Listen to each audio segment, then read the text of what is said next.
বসিয়ে দিলেন, নবীজি জমিনের মধ্যে নেমে গেলেন। আমার নবী আপনার নবী জমিনের মধ্যে যখন নামলেন, আমার আল্লাহ ডাক দিয়ে বলে, বন্ধু আপনি হলেন রহমাতাল লিল আলামিন। আপনার কদম ইয়াসরিবের মধ্যে লেগেছে, যেই ইয়াসরিবে কোনোদিন ভালো লক্ষণ ছিল না। আপনার কদম মোবারক লাগার কারণে আমি আল্লাহ ইয়াসরিবের মাঝে বরকত ঢেলে দিলাম। সহিহ বুখারীর হাদিস।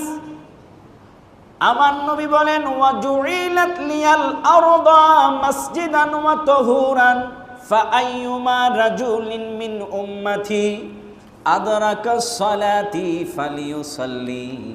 জবানটা খুলে কর সুবহানাল্লাহ।